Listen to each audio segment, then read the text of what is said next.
Sahabat Fresh Juice, sesaat lagi kita akan mendengarkan Fresh Juice Kamis 8 September 2022 bersama Novi Yanti dari Bandung. Selamat mendengarkan.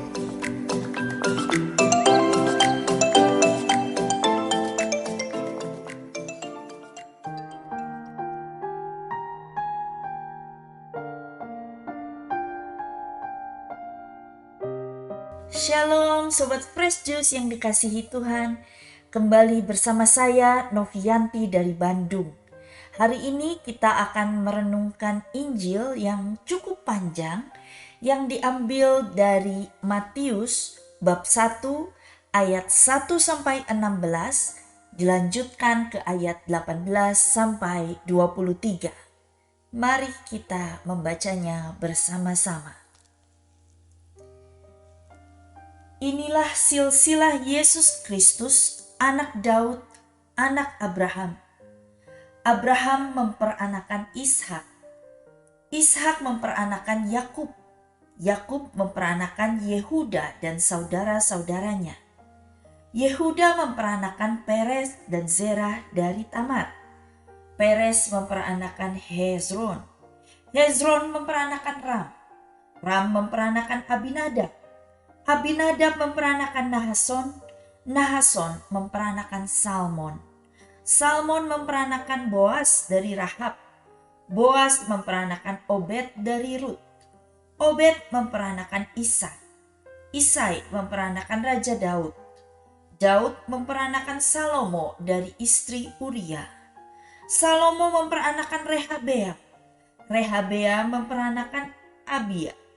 Abia memperanakan Asa. Asa memperanakan Yosafat. Yosafat memperanakan Yoram. Yoram memperanakan Uzia. Uzia memperanakan Yotam. Yotam memperanakan Ahaz. Ahaz memperanakan Hizkia. Hizkia memperanakan Manasye. Manasye memperanakan Amon. Amon memperanakan Yosia. Yosia memperanakan Yekhonya dan saudara-saudaranya pada waktu pembuangan ke Babel. Sesudah pembuangan ke Babel, Yekhonya memperanakan Sealtiel. Sealtiel memperanakan Zerubabel. Zerubabel memperanakan Abihud. Abihud memperanakan Elyakim. Elyakim memperanakan Azor. Azor memperanakan Zadok. Zadok memperanakan Akhim. Akhim memperanakan Eliud. Eliud memperanakan Eleazar. Eleazar memperanakan Matan. Matan memperanakan Yakub. Yakub memperanakan Yusuf, suami Maria, yang melahirkan Yesus yang disebut Kristus. Kelahiran Yesus Kristus adalah seperti berikut. Pada waktu Maria ibunya bertunangan dengan Yusuf, ternyata ia mengandung dari Roh Kudus sebelum mereka hidup sebagai suami istri. Karena Yusuf suaminya seorang yang tulus hati dan tidak mau mencemarkan nama istrinya di muka umum, ia bermaksud menceraikannya dengan diam-diam.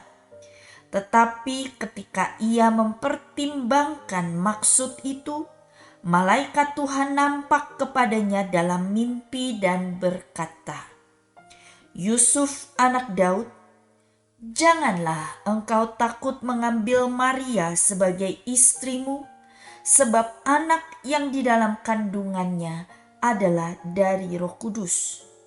Ia akan melahirkan anak laki-laki dan engkau akan menamakan dia Yesus. Karena dialah yang akan menyelamatkan umatnya dari dosa mereka." Hal itu terjadi supaya genaplah yang difirmankan Tuhan oleh Nabi. Sesungguhnya anak dara itu akan mengandung dan melahirkan seorang anak laki-laki, dan mereka akan menamakan dia Immanuel, yang berarti Allah menyertai kita. Demikianlah sabda Tuhan. Terpujilah Kristus.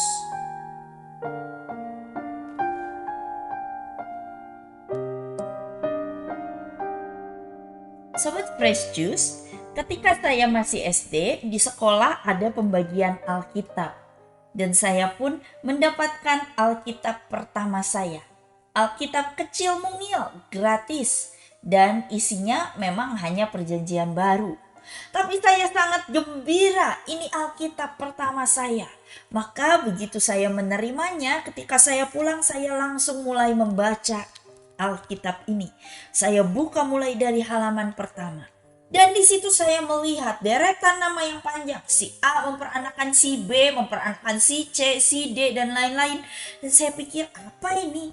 Kisah yang tidak menarik, kisah yang tidak penting. Saya tidak kenal sebagian besar nama itu.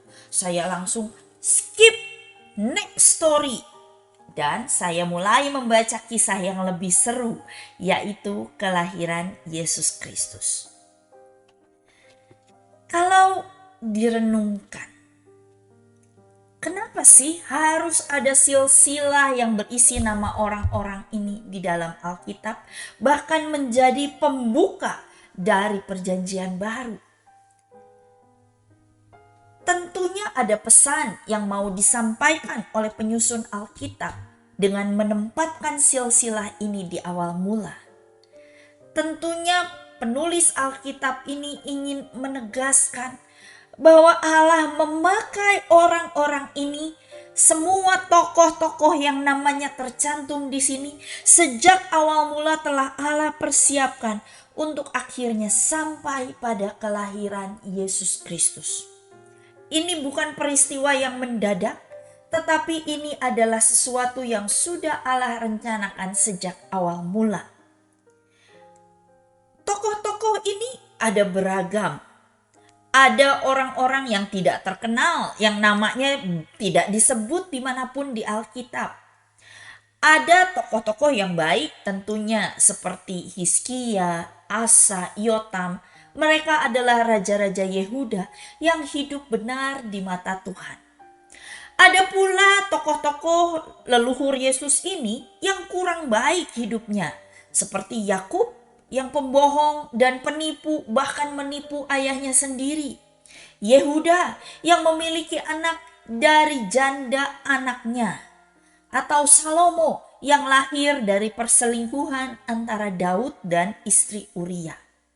Ada pula raja-raja seperti Rehabeam, Manasye yang hidupnya tidak benar, bahkan menyembah Allah lain. Inilah leluhur Yesus. Inilah orang-orang yang Allah pakai untuk rencana keselamatannya. Tokoh-tokoh ini mungkin tidak tahu, pastinya ya mereka tidak tahu bahwa mereka sedang terlibat di dalam suatu rencana besarnya Allah.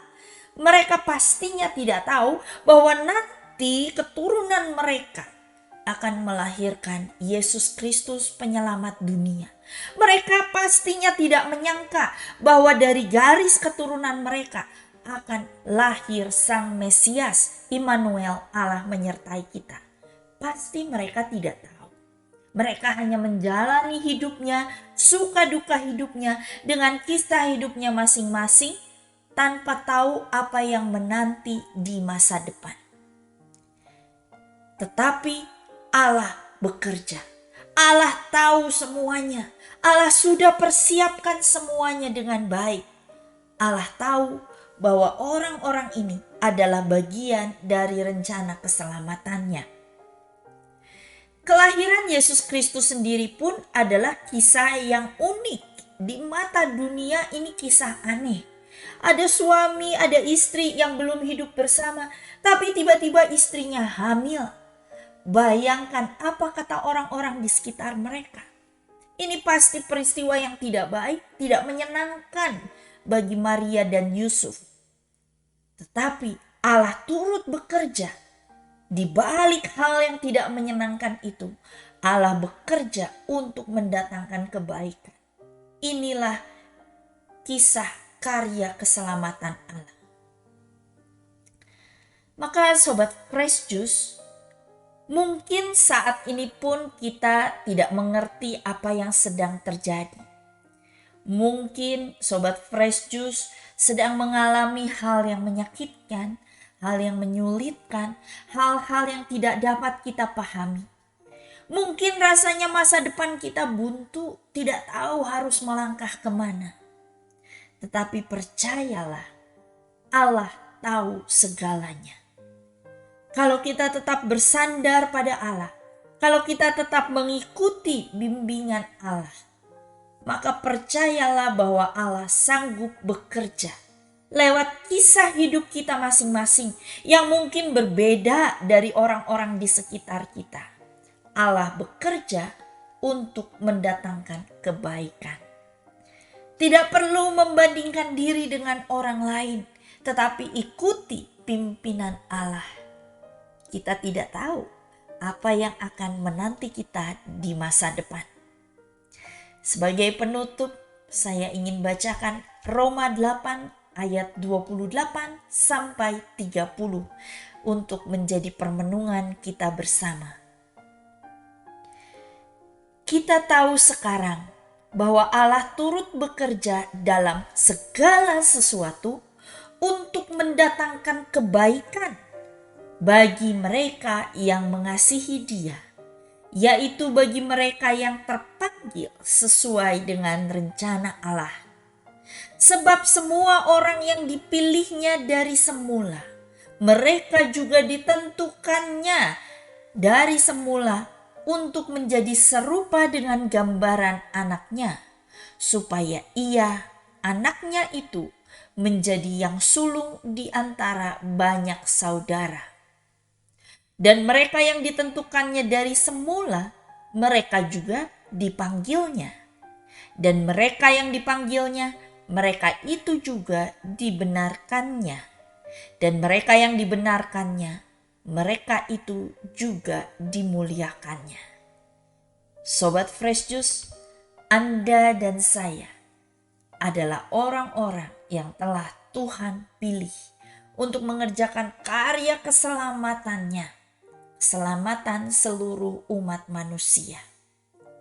Maka teruslah berpegang padanya, teruslah berjalan mengikuti pimpinan Tuhan, dan percayalah bahwa Ia akan bekerja untuk mendatangkan kebaikan di dalam hidup kita.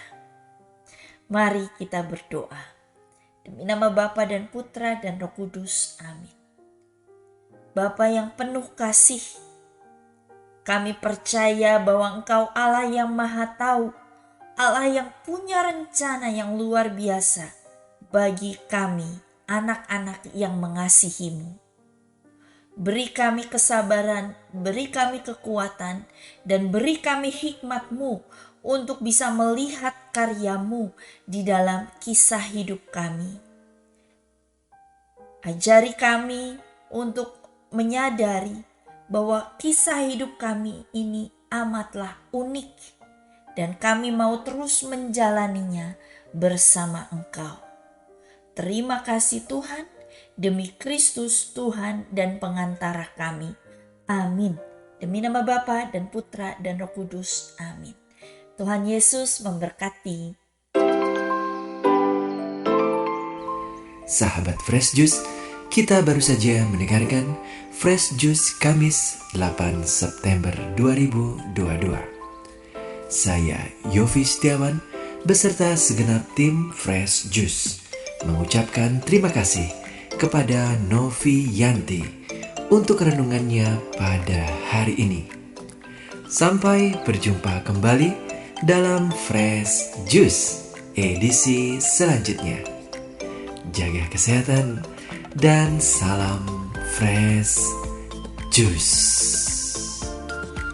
Bye.